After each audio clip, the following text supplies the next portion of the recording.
بكتاب مولانا الجليل لاحت لنا قصص الزمان، عبر وآيات حوت نورا أطل على الجنان.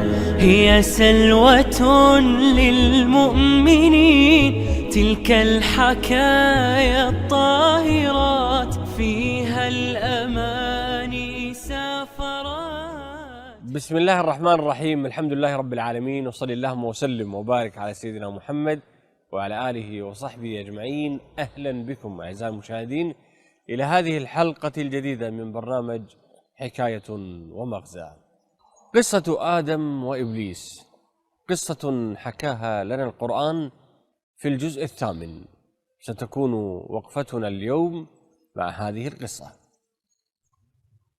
لما خلق الله عز وجل آدم ونفخ فيه من روحه وعلمه الأسماء كلها، أسكنه الجنة وأسكن معه زوجته حواء، ونهاهم الله تبارك وتعالى أن يأكلوا من شجرة، لكم أن تأكلوا من جميع ما في الجنة إلا هذه الشجرة.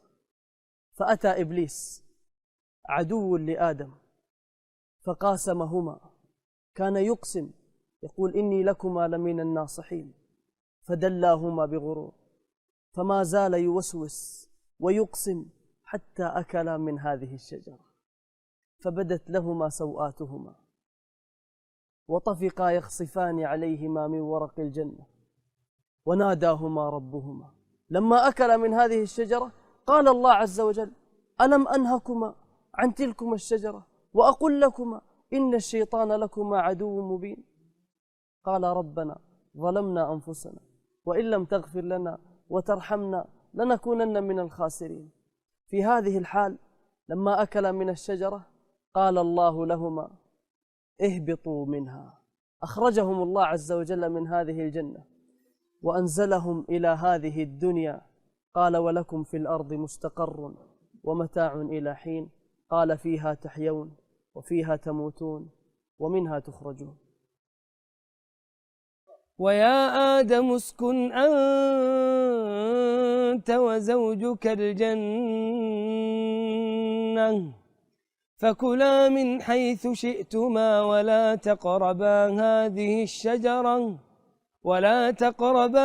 هذه الشجرة فتكونا من الظالمين. فوسوس لهما الشيطان ليبدي لهما ما وري عنهما من سوآتهما، وقال: ما نهاكما ربكما عن هذه الشجرة إلا أن تكونا ملكين أو تكونا من الخالدين. وقاسمهما إني لكما لمن الناصحين، فدلاهما بغرور، فلما ذاقا الشجرة بدت لهما سوآتهما وطفقا يخصفان عليهما من ورق الجنة، وناداهما ربهما: ألم أنهكما عن تلكما الشجرة وأقل لكما إن الشيطان لكما عدو مبين؟ قالا ربنا ظلمنا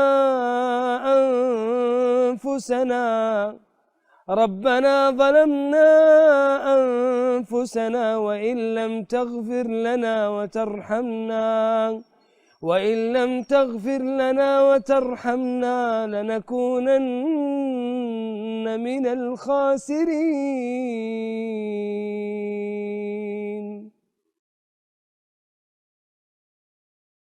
تاب آدم وقبل الله عز وجل توبته وأنزله إلى الأرض، وأعطاه الله عز وجل شرطا ووعد، فقال الله سبحانه وتعالى: فمن تبع هداي فلا خوف عليهم ولا هم يحزنون. آدم عليه السلام وذريته من بعده كل من يتبع هدى الله ويحقق هذا الشرط وعده الله سبحانه وتعالى بأنه لا يخاف ولا يحزن، وسيكون مصيره أن يعود إلى الجنة التي أنزل منها أبيه وأمه. يعطيكم العافية على استعراض هذه القصة، قصة سيدنا آدم وإبليس. لكن اليوم والآن في هذه اللحظة نريد أن نقف على المغازي من هذه القصة. من أعظم المغازي في هذه القصة معرفة خطورة الشيطان. الله عز وجل يقول في سورة فاطر: إن الشيطان لكم عدو فاتخذوه عدوا إنما يدعو حزبه ليكونوا من أصحاب السعير. الله عز وجل يقول: فبما أغويتني لأقعدن لهم صراطك المستقيم ثم لآتينهم من بين أيديهم ومن خلفهم وعن أيمانهم وعن شمائلهم ولا تجد أكثرهم شاكرين. أبو تميم، جهاد إبليس شوف يعني شغلة ورا شغلة، ما راح أخليكم إلى أن يستخدم معك أسهل وأبسط الطرق، وهي الوسوسة، مثل ما فعل مع أبونا آدم عليه السلام وأمنا حواء. في هذه القصة يا إخواني يا أحبابي يتبين لنا تعظيم آدم وأمنا حواء لله سبحانه وتعالى. الله. من فين نأخذ هذا التعظيم؟ حينما أقسم لهم هذا اللعين وقاسمهما، أقسم لهم بالله أن هذه شجرة الخلد، صدقوه. ما كان يخطر في بال أبونا آدم وأمنا حواء أن مخلوق خلقها الله عز وجل يقسم ويحلف بالله كاذب. هذا دليل على تعظيم آدم عليه السلام وأمنا حواء لله سبحانه وتعالى. أيضا يا شيخ نايف، تعقيب على كلامك، من أقسم بالله وحلف بالله في هذا الزمن كاذب فيأخذ صفة من صفات إبليس. فالإنسان إذا من أراد أن يحلف كما قال النبي صلى الله عليه وسلم فليحلف بالله. زين. لأن قضية الدائرة دائما الإنسان الحين بعض الناس تلقاه يقول يا أخي أنتم يعني أهل ما شاء الله عليكم المطاوعة كل شيء حرام حرام حرام، يعني يعتقدون أن هناك دائرة الحلال ضيقة. احنا الحمد لله الإنسان ربما المتع والكذا، كيف يعني نستفيد من هذا الموقف ومقصد ومغزى عظيم بأن دائرة الحلال أكبر من دائرة الحرام؟ هذا يا شيخ علي الكلام اللي جالس تقول الله ذكره في القرآن. الله قال لآدم: وقلنا يا آدم اسكن أنت وزوجك الجنة فكلا من حيث شئتما. طبعا الجنة عرضها السماوات والأرض، من حيث شئتما، وكل مكان في الجنة. هذه دائرة الحلال كبيرة، لكن ولا تقربا هذه الشجرة. دائرة الحرام ضيقة، نعم صغيرة، لكن لن يترك الشيطان الإنسان. هذا في الجنة. الله سبحانه وتعالى في الجنة حرم شجرة على أبونا آدم وأحله ما لذ وطاب. وفي الدنيا أيضا تجد أن دائرة الحلال أوسع ودائرة الحرام أضيق. أنا راح أخذ مثال بسيط.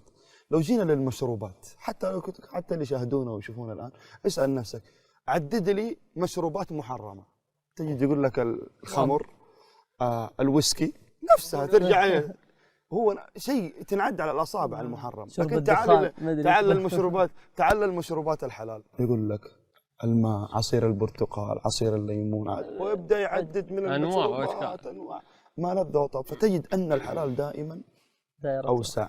وحتى لو انتقلت من الشراب إلى الأكل، نعم شوف، وإذا انتقلت من هذا حتى قضية الآن البيوع وقضية الكذا وقضية التعاملات، حتى أن يعني الأصل في المعاملات الحل. شوف يعني الأصل أن كل معاملة حلال إلا إذا قيدت بأنها إيش؟ حرام بحكم شرعي. وهذا رد للي يقول يا أخي إيش هذا كل شيء حرام كل شيء حرام. شددوا علينا. يشددون علينا. بالعكس دائرة الحلال أكبر. يا سلام. شيخ منصور. الله يا أخواني، سبحان الله، نأخذ مغزى أيضا: لا تنظر إلى صغر المعصية يا الله، ولكن انظر من تعصي. إنه الذي رفع السماء وبسط الأرض ونصب الجبال وخلقنا وشق أسماعنا وأبصارنا إنه الله جل في علاه. يعني سبحان الله، ترى أكل من الشجرة. من أجل ذلك نأخذ فائدة ومغزى: لا تنظر إلى صغر المعصية، ولكن انظر من تعصي إنه الله تبارك وتعالى. نتعلم من أبونا آدم أنه حينما أخطأ الله وعصى وتبين له الخطأ عرف ماذا يعمل وماذا يصنع. كأنك تقول للشيخ منصور إذا طحت في الموضوع شو تسوي؟ إيه نعم. إذا عصيت الله شو تسوي؟ بعض الشباب يقول لك إذا عصى وأذنب وأخطأ، وبعض الناس يقول لك خربانة. لا سوي زي أبوك آدم عليه السلام، أخطأ من هنا عرف إيش يسوي. زين أبو تميم، هالمواسم هذه فرصة صح؟ الله عز وجل يقول: إن الذين اتقوا إذا مسهم طائف من الشيطان تذكروا فإذا هم مبصرون. والله عز وجل في قراءة أخرى يقول: إن الذين اتقوا إذا مسهم طيف من الشيطان تذكروا فإذا هم مبصرون. وتميم، ما هي الكلمات التي قالها آدم أبونا وأمنا حواء عندما ابتهلوا إلى الله عز وجل بالاستغفار؟ والله لا تتذكرنا بها يا الله. الكلمات: ربنا ظلمنا أنفسنا وإن لم تغفر لنا وترحمنا لنكونن من الخاسرين. الله عز وجل يقول: فتلقى آدم من ربه كلمات. الكلمات ما هي شيخ عبد الله؟ ربنا ظلمنا أنفسنا وإن لم تغفر لنا وترحمنا لنكونن من الله الخاسرين. أكبر. إذا نستفيد: ربنا ظلمنا أنفسنا وإن لم تغفر لنا وترحمنا لنكونن من الخاسرين. ما هي الآية أو الآيات التي استوقفتك في هذا الجزء؟ الله سبحانه وتعالى في آية في هذا الجزء وعدني وإياكم بدار سماها الله عز وجل في كتابه بدار السلام، وقال: لهم دار السلام عند ربهم وهو وليهم بما كانوا يعملون. استوقفتني آية تدل على كرم الله عز وجل. الله جل في علاه يقول في سورة الأنعام: من جاء بالحسنة فله 10 أمثالها ومن جاء بالسيئة فلا يجزى إلا مثلها وهم لا يظلمون.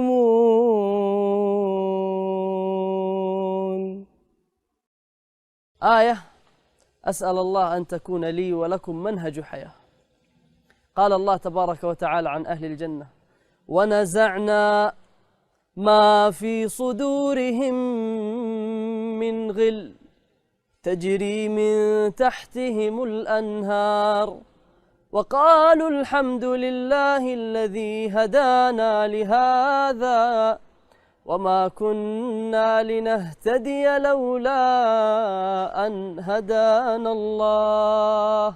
اللهم انزع ما في صدورنا من غل. هذه هي الآيات التي استوقفتهم. يا من تشاهدنا الآن، ما هي الآيات التي استوقفتك في هذا الجزء؟ شاركنا الآن عبر هاشتاج حكاية ومغزى.